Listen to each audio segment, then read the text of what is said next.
You ever try to live a peaceful life, and someone decides your lawn is their shortcut? Well, that's what my HOA did. Every single day. I'd be sitting in my living room, and suddenly, there they were, walking straight through my yard like it was a public sidewalk. Not one person, entire groups. Even Karen from the board, pretending not to see me while stomping across my grass. At first, I tried to stay calm. I put up signs. I filed complaints. I even talked to them face to face, but they just smirked and kept doing it. That's when I realized, this wasn't an accident. They had a secret reason for cutting across my property. So I stopped asking, and started planning. And the moment I set my revenge in motion, their secret was exposed in front of the whole neighborhood. Here's how everything spiraled out of control. I moved into my home because I wanted peace. That was the whole point. The neighborhood looked calm.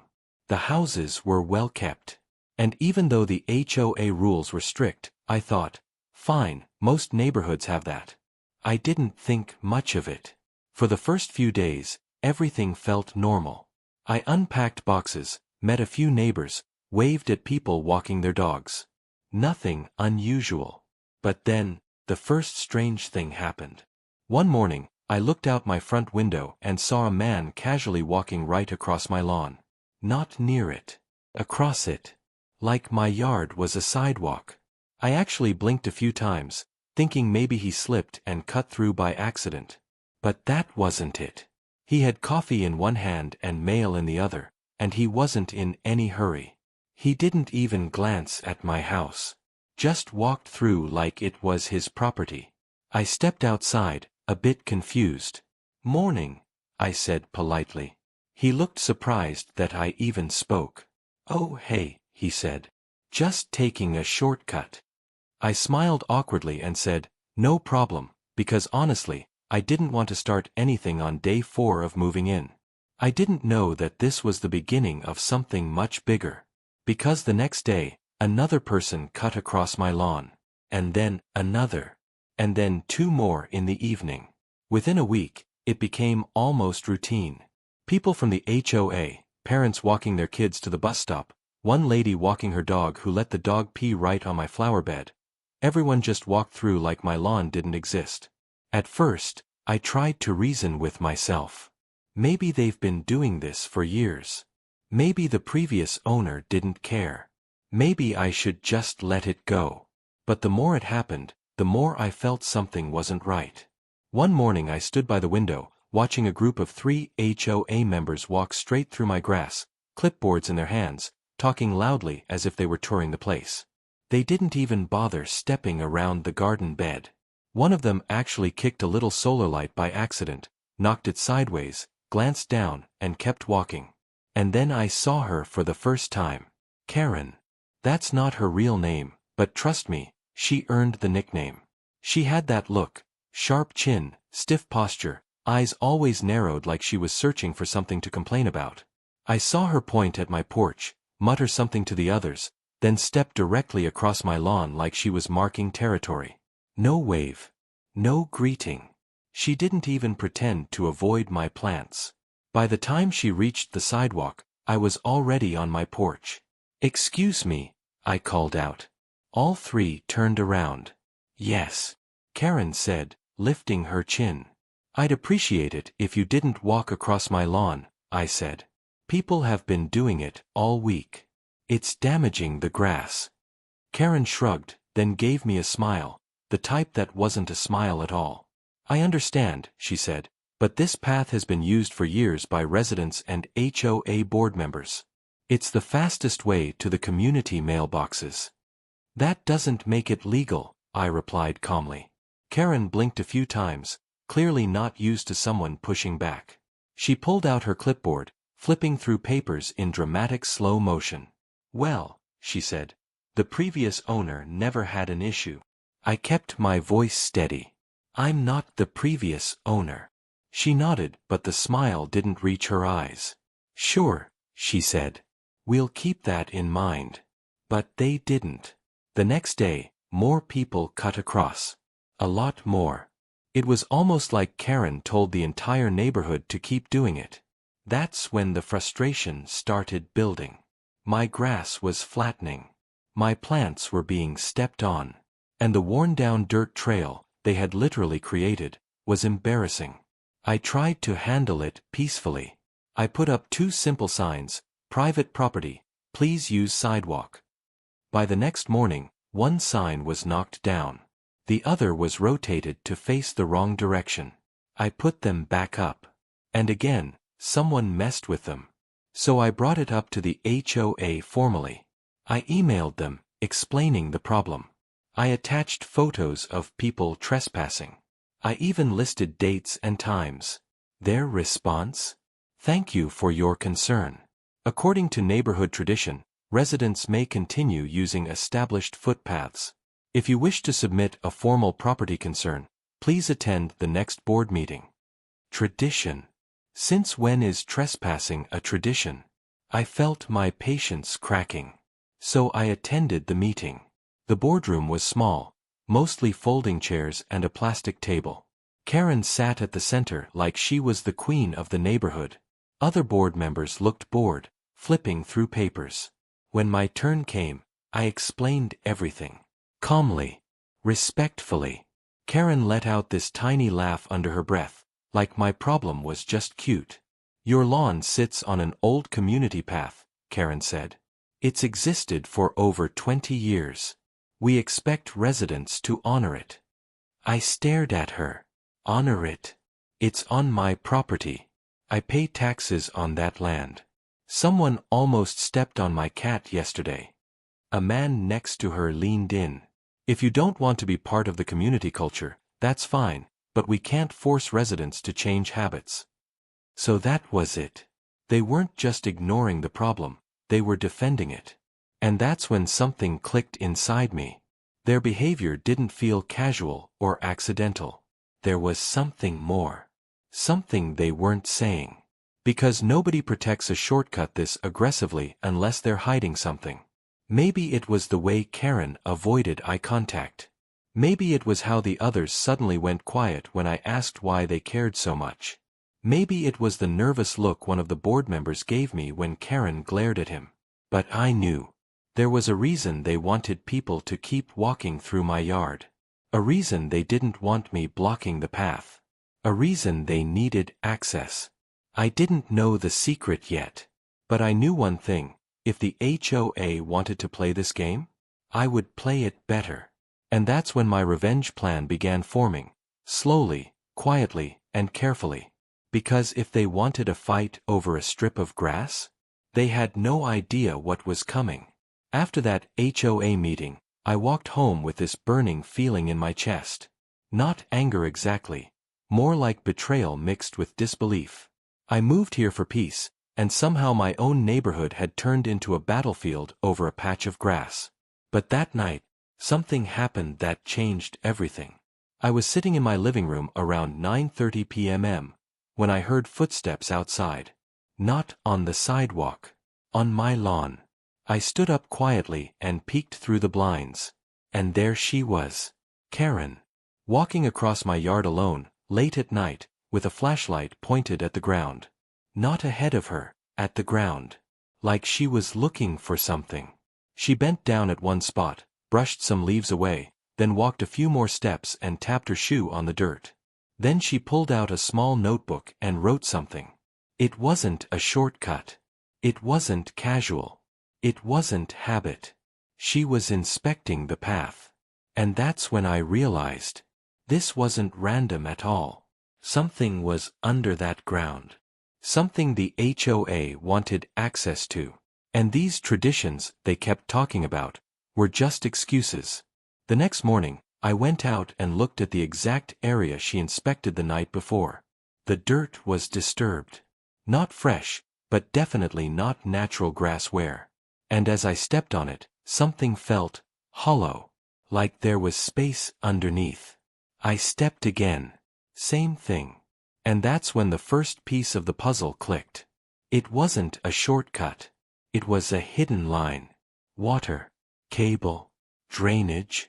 I didn't know yet. But suddenly the HOA's tradition excuse made perfect sense.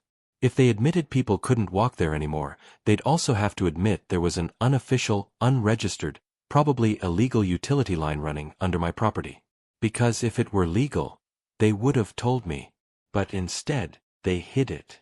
And they needed that path for access. Now I understood why Karen smirked. Why they dismissed my complaints. Why they couldn't afford to let me block the path. They needed this area to stay open. And because they didn't trust me, they kept the entire neighborhood walking across like a parade, to make it seem like a public path, not private land. They thought I'd eventually get tired and give up. But they didn't know me. The first strike, I stayed quiet for the next few days. I didn't put up more signs. I didn't confront anyone. I didn't email the HOA again. I let them think I accepted defeat. Meanwhile, I started planning. If they wanted people cutting across my yard, I'd give them a reason to stop, one they couldn't argue with. Not violence. Not confrontation. But consequences. Real, legal, boring consequences that the HOA hated dealing with. So one Saturday morning, I grabbed my tools and went outside. People were walking through like usual, barely looking at me. A dog ran across my grass, dragging its leash behind it. 2 teenagers cut across while laughing. A mom with a stroller rolled right through the dirt trail that used to be my green lawn. I smiled politely at every single one of them. Because I knew what was coming. I measured a line across the front section of my yard. About 8 feet long. Right across the shortcut. Then I hammered stakes into the ground and stretched bright orange surveyor tape across. I didn't put up a fence. I didn't block anyone physically. I simply created what looked like a professional utility survey. Bright orange tape. White marking flags. A wooden stake with the words, "Property inspection, do not disturb." Oh, that caught people's attention. Within 3 hours, half the neighborhood slowed down as they approached my yard. Some stepped around the tape. Others turned back. Karen, however, marched straight toward it with her usual authority. She stood there, hands on her hips. "What is this?" she asked, pointing at the tape. "Oh," I said casually. "I hired a property inspector. They found something unusual under the ground, so they told me to mark the area until they come back." Her face twitched. What did they find? I shrugged. Not sure yet. They wouldn't tell me until they run tests. Could be nothing. Could be something serious. She swallowed slowly. I saw it, the panic she was trying to hide. "Well, you can't block the path," she said firmly. "It's my property," I replied. "And the inspector told me not to move anything."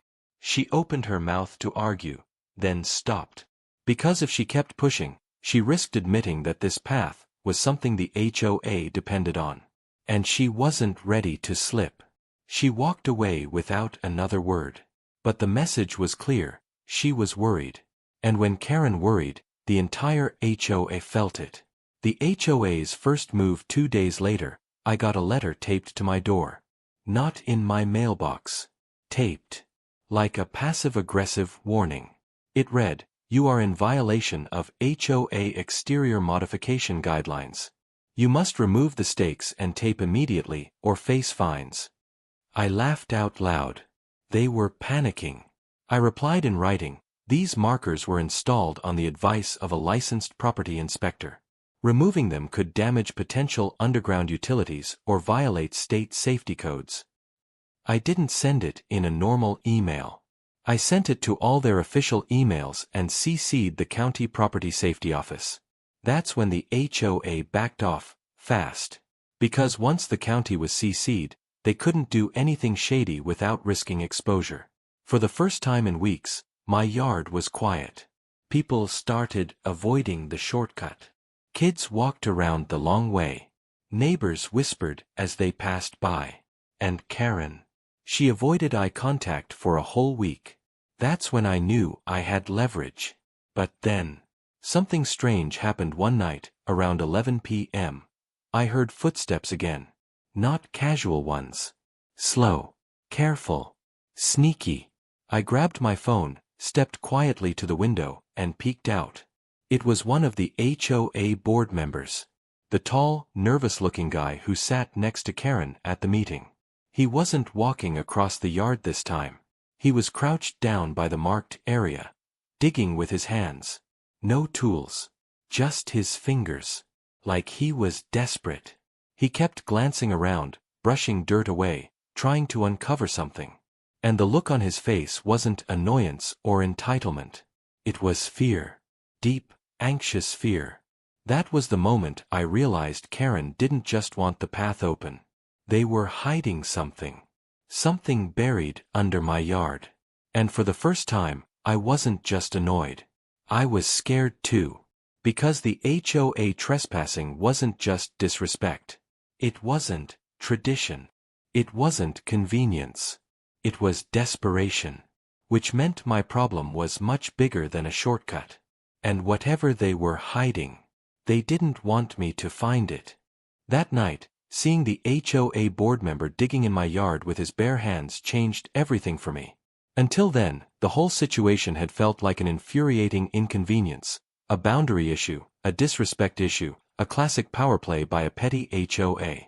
But watching a grown man, a board member, crawl across my lawn at 11 p.m., like he was looking for buried treasure, or hiding evidence, that shifted the feeling completely. Now it wasn't just annoying. It was unsettling. I stayed behind the blinds, recording him with my phone. He dug quickly, like someone racing against time, then stopped suddenly, breathing heavily. His shoulders were shaking like he was panicking. He looked over his shoulder twice, once toward the street, once toward my house, then covered everything back up and hurried away, nearly tripping over a lawn gnome near the edge. I watched him disappear into the night. And my mind began racing. Why would a board member sneak out here alone? Why at night? Why dig? Why fear being seen? I didn't know the answer. But I knew one thing. Whatever was buried under my lawn wasn't supposed to be there. The next morning, the HOA sent me another letter. Shorter. Harsher. Cease all personal investigation of the path. Any interference may violate HOA safety policies. That line made me laugh. HOA safety policies? Over my own yard? But I also knew this wasn't just Karen's usual power trip. They were scared I might actually uncover something. I didn't reply this time. Silence makes people nervous. Especially people hiding something. So instead, I went out with my rake. Not to dig, I wasn't ready to trigger them, but just to clean up fallen leaves. Like a normal homeowner minding his own business. I stayed near the same spot the board member had dug the night before. Tap, tap, tap. With each rake stroke, the ground felt more suspicious. Soft in one area. Firmer in another. The hollow thud came back when I stepped on it. Then I noticed something in the dirt, a corner of gray plastic, barely visible, about the size of a credit card. Not deep. Just covered with a thin layer of soil. I bent down and brushed the dirt away carefully. It wasn't trash. It wasn't a rock. It was a utility access panel. Small. Flat. Hidden. But unmistakable. Not city equipment. Not marked. No label. Just a blank rectangular lid with 2 screws. My heart dropped a little. This wasn't an accident. This was deliberate. Someone, years ago, had installed an underground access point directly under my lawn and then covered it up. But why? Drainage? Power? Water? Internet lines? Or something worse? I didn't open it. Not yet. I wasn't stupid enough to mess with underground utilities on my own. Instead, I stood up and took a photo. Later that day, I posted it in the neighborhood Facebook group with a simple caption. Does anyone know what this is? Found in my yard. I didn't mention the HOA. I didn't accuse anyone. I just asked a public question. Within minutes, comments flooded in. Most people said they had no idea. Some joked it was a time capsule. One neighbor said it looked like an old irrigation valve box. But then I saw it, a new comment from a name I didn't recognize. An older gentleman. His profile picture showed him fishing. His comment read, "If that's where I think it is, the HOA isn't supposed to be using it anymore." That one comment froze me. I clicked his profile. He lived 3 streets over. Didn't seem active in local groups. Then he messaged me privately, "Don't let them bully you." That line should have been removed years ago. Karen won't talk about it. She threatened to fine people for bringing it up last time. I replied immediately, "What is it? What line?" He responded, "Ask Karen about the Home 14 incident. Watch how she reacts." And then, he went offline. No further details. No explanation. Nothing. Just those 8 words, "Ask Karen about the Home 14 incident." The confrontation I didn't expect later that afternoon. I was watering my plants when I saw Karen walking down the street toward me. Her walk was faster than usual, her face tighter, her jaw clenched.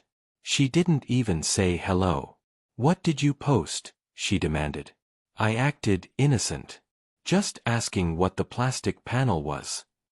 "You know exactly what you're doing," she snapped. "Stirring up rumors. Spreading misinformation." "I didn't accuse anyone," I said calmly. "I just posted a photo." She took a step closer, lowering her voice. "You need to delete it." "No," I said plainly. She blinked in disbelief, like she had never heard the word "no" before. "This is private HOA information," she hissed. "Residents don't need to know about every little thing on properties." "On my property," I corrected. Her eyes flared. And then I said the words the old man told me to say. "What's the Home 14 incident?" Karen's face drained of color. She froze, just stared at me, her mouth opening slightly but no words coming out. Her hands trembled, not with anger, but with panic. She looked around to see if anyone was listening. "Who told you that?" she whispered. "I heard it from a neighbor," I said. "Why? What is it?" She stepped back, clutching her clipboard like a shield. "That matter is closed," she said sharply. "And irrelevant. And none of your business." Then she turned and practically speed-walked away, her steps frantic. Not angry. Frightened. And that confirmed it. The buried line under my yard wasn't just old. It wasn't just forgotten. It was connected to something the HOA desperately didn't want resurfacing. Something that happened at a house called Home 14. Something they were still hiding years later. The neighborhood starts talking. My post kept getting attention. That evening, as I took out the trash, 2 neighbors approached me cautiously. The first one, a woman in her 60s, looked around nervously and said in a low voice, "You're not imagining things. Something happened with that line a while back. I don't know the details, but I know Karen nearly got voted out because of it." I asked her, "Why?" She shrugged. "All I know is, it caused flooding in someone's basement. Bad flooding. Thousands of dollars in damage. HOA blamed the homeowner. Homeowner blamed the HOA. And what happened?" She sighed. "Homeowner moved. HOA shut everyone up." The second neighbor said quietly, "And I heard someone almost sued." Almost. That meant the HOA had covered it up, just like they were trying to cover up the path on my lawn now. Everything was starting to connect, or a hidden line buried illegally under my property, or an incident at Home 14, a Karen threatening neighbors who brought it up, an HOA board member digging at night, Karen panicking at the mention of it, their desperation to keep the path open. This wasn't about a shortcut. This was about liability. About blame. About money. And most importantly, about a mistake they never fixed. A mistake now sitting under my lawn. And if something went wrong, flooding, break, damage, guess who they would blame? Me. Unless I exposed them before they could try. And that's when my revenge plan fully took shape. After hearing about the Home 14 incident, I couldn't think about anything else. For the first time since moving in, I wasn't just annoyed, I was genuinely concerned. Because now it was bigger than a shortcut, bigger than disrespect, bigger than HOA pettiness. This was about liability, hidden infrastructure, and a board that would rather bury the truth than fix a problem. And that buried problem was sitting under my lawn. So the next morning, I decided to stop guessing and start digging. Not literally, but legally and quietly. The first step. Finding the man who messaged me about Home 14. The visit he lived 3 streets over, in a small ranch-style home near the corner. His name was Harold. He looked older than his profile picture, maybe mid-70s, white beard, peaceful kind of face. When I knocked on his door, he hesitated to open it. He looked at me with suspicion until I said, "I'm the guy with the buried panel in my yard." That softened him. He let me in, slowly, like he had been waiting for someone to come to him but didn't want to admit it. His house smelled like old books and peppermint tea. He walked to the kitchen and motioned for me to sit at the table. "All right," he said. "What do you want to know?" I took a deep breath. "Everything." He studied me for a moment. Then he sat down, rubbed his forehead, and began talking. "The Home 14 incident, the real story, 10 years ago," Harold said. "There was a drainage problem in this neighborhood. Heavy rains, old pipes, poor planning. Water wasn't flowing right. Kept backing up." He took a sip of tea. The HOA, instead of hiring the city or a licensed contractor, decided to install their own temporary solution. Some cheap underground drainage lines. Hidden ones. Ones they never reported. My heart dropped. "So the panel in my yard, part of that system," he said. "They cut corners. They routed water through random yards, including yours. The previous owner had no idea. Most residents didn't." I leaned back, shocked. "But what happened at Home 14? Harold's expression darkened. "The line backed up. Overflowed. Flooded their entire basement. 4 feet of water. Destroyed appliances, furniture, photos, everything. And the HOA didn't fix it? They blamed the homeowner," he said bitterly. "Claimed his sump pump failed. Claimed he should have known about the drainage." "Did he know?" "No," Harold said. "None of us did. The HOA buried the lines and lied about them." "What happened to the homeowner?" "He threatened legal action." Karen panicked. The HOA offered him a settlement, small, but enough for him to leave quietly. "And then they buried the problem again," Harold said. "Literally and figuratively. They closed up the yard, covered the lines, and told everyone to pretend it never happened." I felt my stomach tighten. "And now those same lines are under my lawn?" Harold nodded gravely. "Yes. And from what I heard, they haven't been maintained since. That meant they could break, or burst, or collapse during heavy rain. And if that happened, they'd blame me, the homeowner, not the HOA." Harold sighed. "I warned Karen years ago. Told her this would come back to bite her. She threatened to fine me if I talked about it again." "Is that why you messaged me?" I asked quietly. He nodded. "You're the first person in years who hasn't rolled over. You're pushing back. And trust me, that scares them." I thanked him, took mental notes, and walked back home in a storm of emotions. Rage. Fear. Determination. They buried illegal lines under my land. They ignored the damage they caused before. And they were still trying to silence anyone who mentioned it. It wasn't just disrespect anymore. It was fraud. The breaking point 2 nights later, heavy rain started pouring. Not light showers, the kind of storm that wakes you up at 2 a.m. because the wind sounds like someone pounding on your windows. I stood by the front window watching water gather along the sidewalk. And then I saw it. Water was pooling right on the path where people always walked. Right above the hidden drainage line. Then the ground dipped. A small sink, maybe 2 inches. Then 4. Then 6. The soil sagged as the rainwater funneled downward. My heart stopped. Oh no! If that line burst or collapsed, it could flood my basement just like it did to Home 14. I threw on my jacket, grabbed a flashlight, and ran outside. The rain was cold, soaking through my clothes. I pointed the beam at the ground.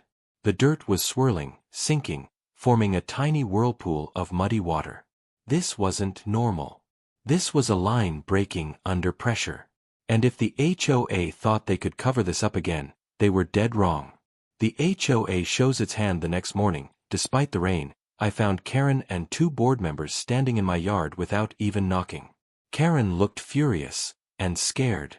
"Why did you mark the area?" she demanded. I stared at her, dripping water, exhausted but steady. "Because the ground is collapsing. The buried line under my property is failing." "There is no buried line," Karen snapped. "Really?" I pointed to the sunken soil. "Looks like a line to me." She swallowed hard. "You must have tampered with it," she said quickly. I laughed. Actually laughed. "Are you accusing me of sabotaging something I didn't even know existed?" Her jaw tightened. The tall, nervous board member, the one who was digging at night, stepped forward awkwardly. We can send someone to look at it," he said quietly. "No," I said firmly. "Not someone from the HOA. A licensed county inspector." Karen stiffened. "That isn't necessary." "Yes," I said, "it is. And I've already called them." That was a lie. But it landed beautifully. Karen's face collapsed into panic. She stepped closer. "Listen, let's handle this privately. We don't want to cause unnecessary panic. This is a minor issue." "Minor issues don't cause sinkholes," I said. Her veneer cracked. "We can compensate you," she whispered. "We can work something out. Just don't escalate this." There it was. Fear. Raw, real fear. Not for my safety. Not for my home. But for themselves. For their liability. Their reputations. Their money. I shook my head. "Karen," I said softly, "you buried illegal infrastructure under my property. You caused damage to Home 14. And now it's failing again." She opened her mouth to argue, but the tall board member suddenly blurted out, "It wasn't supposed to be this way." Karen whipped around. "Stop talking." He ignored her. "The contractor they hired wasn't certified. We told them we needed a permit. Karen said we didn't. She wanted it cheap and fast. She said nobody would ever find out." Karen spun on him, voice trembling. "Not another word." But it was too late. I had it all recorded. Because the whole time, my phone was in my pocket, on video mode. For the first time since moving in, I didn't feel powerless. I felt in control. The HOA realizes they're cornered. I stepped back, looking each of them in the eyes. "I'm giving you one chance," I said evenly. "One. Fix the line. Legally. With permits. With licensed contractors. Restore my lawn. And put in writing, officially, that this path is permanently closed." Karen's lips trembled. "And if we don't agree?" I smiled, not out of joy, but out of victory. Then I turned every bit of evidence over to the county, the city, the board of inspectors, and every neighbor who wants to know what really happened to Home 14. Karen didn't respond. But her eyes told the whole story. They were done. Cornered. Exposed. And now, it was time for my revenge to actually begin. I woke up the next morning feeling strangely calm. Not excited. Not angry. Just ready. For the first time in months, I felt like I wasn't the one being pushed around. The evidence the city officer had collected was solid. The complaints from other fed-up neighbors were piling up. And the HOA board couldn't hide behind excuses anymore. But there was still one thing left to do, the final meeting. The one they had scheduled after being pressured by the city. I didn't know what was going to happen in that room. Would they finally admit they were wrong? Would they lie again? Would they twist everything to make themselves the victims? Honestly, I didn't care anymore. Whatever happened, I had backup now. People had seen the truth. And the HOA couldn't pretend the problem didn't exist. So I got dressed, made a cup of coffee, and walked toward the community center with a steady, slow breath. As I pushed the door open, the familiar smell hit me. Old carpet, coffee spills, and the constant tension that lived inside that room. But this time, I wasn't the one feeling small. The board members sat at the front table. Karen and Brad shared a seat, papers stacked neatly in front of them. They kept whispering to each other like they were preparing for a court trial. I didn't sit yet. I just looked around. To my surprise, there were dozens of homeowners. More than I had ever seen at a meeting. People I had never spoken to, people who never cared to show up before, were suddenly here. Maybe because they were curious. Maybe because they wanted drama. Or maybe because they were tired of being pushed around too. Either way, I wasn't alone. Finally, Karen cleared her throat. "Let's begin," she said, pretending she wasn't terrified. Someone in the crowd muttered loudly, "Yeah, let's hear why you've been trespassing on people's property." Karen stiffened. Brad tried to smooth things over. "Okay, everyone, please, let's keep this civil. We're here to resolve a misunderstanding." Misunderstanding. Of course. I took a seat in the front row, right across from them. Karen refused to look at me. Brad cleared his throat again. "We've reviewed the complaint filed by, the homeowner." He looked directly at me. "And after speaking with the board, we have concluded that," I could already tell, they were going to spin it. Blame me. Minimize everything. But before he could finish, the city officer from the previous day walked in. You could feel the shift. A whole wave of murmurs swept across the room. The officer nodded at me, then addressed the board. "Before you continue your conclusion, I'd like to add a few things," he said. "I conducted a property inspection at this homeowner's residence yesterday. I reviewed footage, walked the shortcut route, and confirmed repeated trespassing by multiple individuals, including members of this board." Silence. Karen's face went pale. A few neighbors clapped quietly. The officer wasn't done. "It is also clear that the HOA board has knowingly allowed residents to cross private land without permission. This violates county property regulations. The homeowner has documented attempts to resolve the issue peacefully, all of which were ignored." Now the room wasn't silent anymore. People started whispering, pointing, shaking their heads. And that's when something unexpected happened. One of the older women near the back stood up. "Excuse me," she said loudly. "I want to add something. My grandkids cut across that man's yard because someone from this board told them it was community land. I didn't know he owned it. I thought the HOA was telling the truth." She turned to me and nodded apologetically. "I'm really sorry," she said. "We wouldn't have allowed it if we knew." Karen snapped. "That's not fair. We never said it was community land." But the woman shook her head. "Karen, you literally told me it was fine and meant for foot traffic." "Don't lie." More people began speaking now. One man shouted, "I saw them walking through his yard. Almost every day." Another said, "You told me the path was approved. You lied to us." And suddenly, the room exploded. People weren't angry at me anymore. They were angry at the board. Angry at being manipulated. Angry at being fooled. For once, all the attention wasn't on me. It was on them. Brad tried to regain control, but it wasn't working. "Please, everyone, let's settle down." No one was listening. Finally, Karen slammed her binder shut. "This is ridiculous," she snapped. "He is exaggerating everything. It's not a big deal." But the officer wasn't playing games. Actually, it is a big deal, he said calmly. You knowingly encouraged trespassing. You ignored formal complaints. You misled residents. And you attempted to treat private land as common property. That's not a misunderstanding. That's negligence. Karen's eyes narrowed. Are you saying we're at fault? Yes, the officer said plainly. And your behavior will be reflected in the report. Karen looked like she might explode.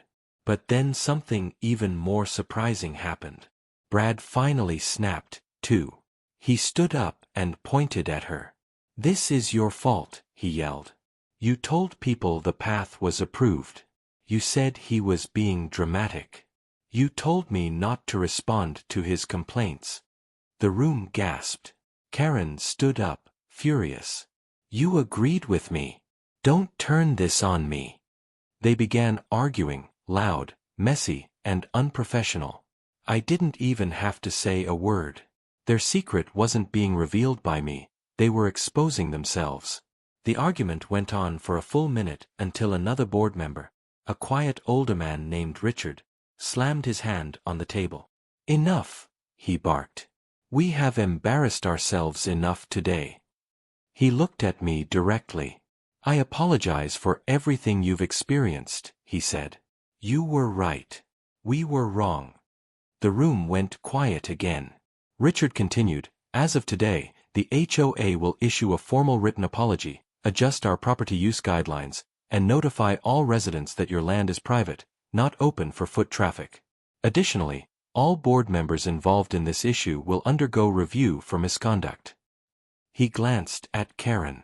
And if necessary, removal. The entire crowd started clapping. Some quietly, some loudly. I just sat there, taking it in. After months of frustration, disrespect, and being ignored, they finally listened. And not because I yelled. Not because I fought dirty. Not because I made threats. But because the truth, real, undeniable truth, finally came out. The meeting ended soon after. As people walked out, several neighbors approached me. Some apologized. Some admitted they had no idea what was going on. Some simply said, "Good for you." And then, the last surprise. The older woman who had spoken up earlier placed a hand on my shoulder. You handled this with patience, she said. More patience than most of us could. They needed to be called out. And you did it the right way. When I finally stepped outside, the sun was setting. The streets were quiet. The community lawn was empty. And for the first time since moving into that neighborhood, I felt peace. No shortcuts. No strangers walking through my grass. No arguments with the HOA. Just quiet. Just respect. Just home. A few weeks later, the results came in. The HOA issued a public apology. New rules were added to protect private property. And yes, Karen was removed from the board. Not by me. By the homeowners who were tired of her behavior. As for the path through my yard, people avoided it now. They took the long route around. Some waved when passing my driveway. Some just nodded politely. But no one crossed my property again. My revenge wasn't a trap. It wasn't a prank. It wasn't dramatic or destructive. It was the truth. And the truth was enough to expose everything. And honestly, that was the best kind of revenge I could have asked for. The end.